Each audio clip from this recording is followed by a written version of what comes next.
Gets you going, but it also gets you present. Uh, my pants kept falling down. I've lost so much weight. My belts are now, and but it feels good. I'd rather have them fall off than, you know, can't put them on. That's huge. Okay, welcome. Thanks for joining me. This is going to be fun today, or at least interesting. Today is really a lot of text, and so I would ask you just to be patient and lean in and to listen. I'm one that always uses the dictionary because what I understand is that if you go past the word you don't understand, then you start to drop out. It started, anytime people start using words and they're not cognizant of the fact that these words are not clear to people, then people have less reality about what you're talking about. So I'm going to define keywords in what I'm saying, and hopefully it will, keep you interested because the subject that I'm talking about is truly vital. It is really kind of like at the foundation of my teaching and all things that I believe because it focuses on the individual and the sovereignty of the individual. And so and that really points to your genius.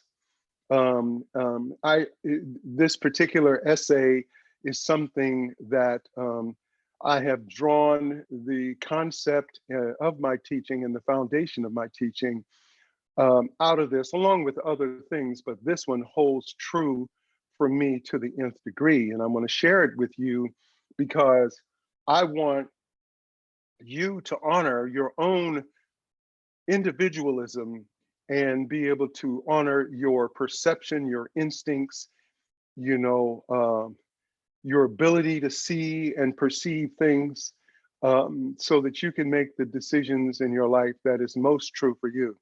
I know that as I have gone through my life, that when I honored my perception and my ability to perceive things, and I didn't go with the the popular vote or the group, that I followed my own instincts and my own perception, that I was right. And that first mind, I went with that first mind. And when I didn't, you know, terrible things happened. I talked about the plane crash last week, and the reality was is that I knew before I got on that plane what I should do, and I didn't do that. So I didn't follow my perception. And all the other things in my life, when I didn't follow my own mind, my own thought, my own perception, that it always came back to haunt me. So let's forge forward and let's look at this essay that is, like I said, the basis of my whole reality. So can we put up on screen the first? So you all know my logo, Richard Lawson Studios. Next, I do this every week because I do this every week because I really want you all to know what it is that I'm about and what my intentions are. My mission is to inspire artists and professionals to aspire to greatness and empower them to pursue their dreams, provide motivation to clearly define their goals and their purposes, offer training and tools to allow artists to fully actualize their aspirations, transcend limitations and borders to distribute their products in a variety of mediums and deliver their message to anyone, anywhere. Next.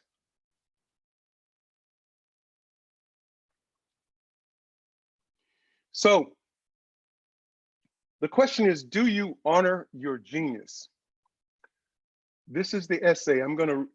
Let's go to the next slide because I'm going to read the essay and go through it and really examine the components of it so that we have absolute clarity and understanding of what it says and what it means. Emerson quote, do you believe your own, to believe your own thought To believe what is true for you in your private heart is true for all men. That is genius. Speak your latent conviction. Latent is existing in the unconscious or dormant form, but potentially able to achieve expression. Latent conviction. Conviction is well, that's latent conviction. To speak your latent conviction, that thing that is dormant, and it shall be the universal sense. For the inmost in due time becomes the outmost. That latent conviction, which is dormant, becomes universal in nature when it is out. And our first thought, that latent conviction, is rendered back to us by the trumpets of the last judgment, that universal sense. Next.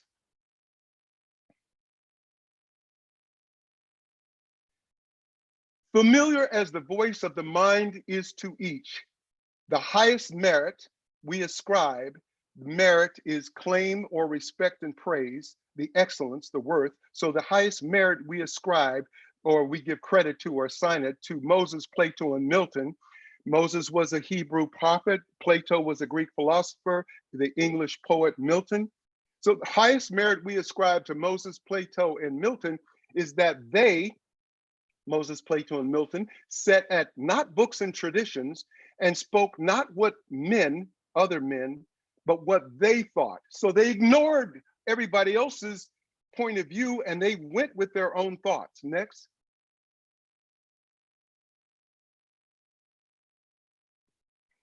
A man should learn to detect, and something is on my screen, I got to get it off. A man should learn to detect and watch that gleam of light that flashes across his mind from within, more than the luster of the firmament of barbs and sages. So the luster is the quality of shining, something bright. And the firmament is the vault of heaven, the sky, the field and sphere of an interest or activity. So that they're speaking, these bards, which are those people who used to walk around with flutes and they recited poems, and sages are those profoundly wise people. So more than the luster of the firmament of these poets and these people that walked the streets and said great things, more than that, yet he dismisses without notice his thought. We dismiss our own thoughts because it is ours. In every work of genius, we recognize our own rejected thoughts. They come back to us with a certain alienated majesty, alienated, the cause to be withdrawn and isolated from an objective world. And majesty, of course, is the regal and loftiness. Next.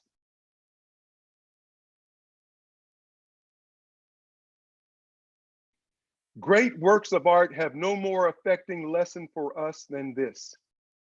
They teach us to abide by our spontaneous impression. The abide is to remain steadfast to something, and it's spontaneous is that coming or resulting from a natural impulse or a tendency without effort or premeditation. So our spontaneous impression with good-humored inflexibility, not flexible at all, incapable or resistant to being something else. So to abide by our spontaneous impression with good-humored inflexibility than most, when the whole cry of voices is on the other side, so that you hold on to what is true for you, regardless of all the other people and what they may think. Else tomorrow, a stranger will say with masterly good sense, befitting of a master, precisely in what we thought and felt all the time, and we shall be forced to take with shame our own opinion from another. That, to me, is an amazing, amazing statement. Now, some of you understood that and you got that clearly. I'm going to go to it a little bit deeper just in terms of how I resonate with it and what it means to me.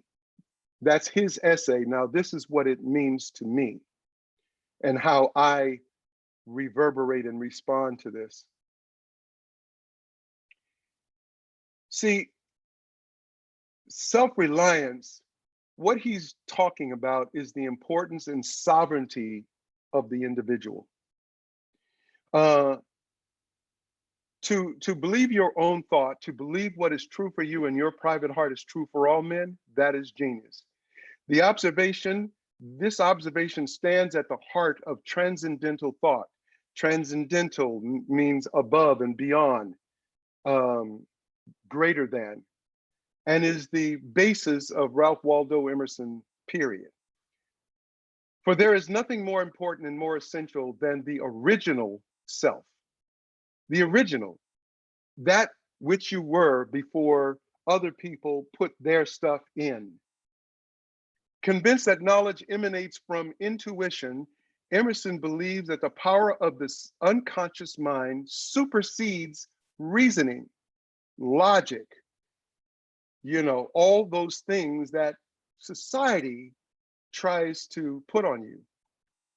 For there are spiritual facts that lie behind the appearances of nature that can only be apprehended through the individual's intuition and discernment. This knowledge through intuition can only be acquired if one acts as an individual. Now listen to this. Imitation is suicide. In the field of acting, it leads to indicating, not being moment to moment, making assumptions, trying to be liked, becoming glib, and many other non-authentic behaviors. For knowledge can only come to a man who thinks on his own. Thus, the acquisition of this knowledge makes man of the highest merit. You heard me say the highest merit we ascribe, Moses, Plato, and Milton. So what makes you of the highest merit is that you are dealing with your own intuition. As an artist, that results in strong choices, unique characterizations, writing with a clear voice, a brand creating career because it is your origination. And therefore it ranks you with the great minds of Moses, Plato, and Milton. If one does not trust and follow their own thoughts, he will become ashamed, introverted, self-conscious in the loss of self. Think about that. If you are not yourself, who are you and what are you pretending to be? And in that pretending, it is suicide because it's imitation. And you will become ashamed, introverted, and self-conscious in the loss of yourself. And then shy and other things because you're afraid to be and say who you are. It's one of the reasons why in my teaching, I have people do cold stand-up, cold readings, improv, picture exercises, shoots, solo performances and public characters so that they cannot think it has to be an original creation in the moment, and they have to trust themselves because you are the deal, you are the thing. Else tomorrow a stranger will say with masterly good sense precisely in what we felt all the time. And we shall be forced to take with shame our own opinion from another. Clearly, Emerson holds to the sovereignty of the individual. Society everywhere is in conspiracy against the manhood of every one of its members. Let me repeat that. Society everywhere is in conspiracy against the manhood of every one of its members. For society desires conformity and the aversion of the individual. Society tries to push you into middle class thinking where it is safe, bland, muted, and correct. Those who would be a man or woman must be individuals. They must preserve and revere the integrity of their own minds. To be an individual is to be a man, woman. To conform to society is anathema to Emerson because in conforming, one surrenders his individuality, the integrity of your own mind. We must trust our instincts and have the courage to put our ideas into the world.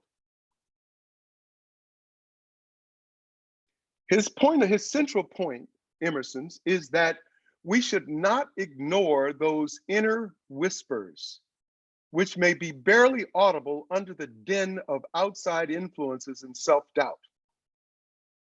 Now, I have something I call K-shit and K-art, like a radio station, KSHIT on one side, and K-art, K-A-R-T, is what you create on the other. You have to develop that programming. You have to develop that mindset and those affirmations and those principles and those policies that you create for yourself. And over here is all the stuff that you collected all of your life in K-shit, all the stuff that those voices that just keep coming up, those wagging fingers, the pessimism, the doubt, those haters, all of that exists over here, and that's always going to come up, always going to come up. But when you create and put programming on K-art, positivity, support, belief, self-love, and you take care of yourself, every situation you're going to have both of those radio stations that will come alive. And life then becomes about, who are you listening to? K-shit or K-art? Because they're both going to play. And if you've done the work, K-art is going to become louder and shut down the K-shit part of it. See, those whispers may contain sparks of genius. After all, the world's greatest thinkers and leaders have the courage to hear themselves and to follow their convictions without concerning themselves overly about tradition and what other people think. They taught themselves to ignore the din and doubt. K-shit. And their ideas resonated with the world because they reflected a truth others had sensed privately as well. It's interesting when you see something that moves you, and there's something you can relate about it, because there's something honest about that performance. Honest performances and performances that really touch you, or the performance that are honest and reverberate. Now, these actors or creators or writers or painters or musicians have spoken their truth through whatever it is that they're creating, whether you're singing somebody else's song, or you're painting something that you saw, or you're acting a character that is not you, but you bring your truth to it and add the external elements about that character that was written that makes it true there. But in terms of revealing this truth that you have impulsively and instinctively brought forth, people will resonate on that truth. In every work of genius, we recognize our own rejected thoughts, Emerson writes. They come back to us with a certain alienated majesty. In every book or painting or film or performance or building or creation or architectural structure,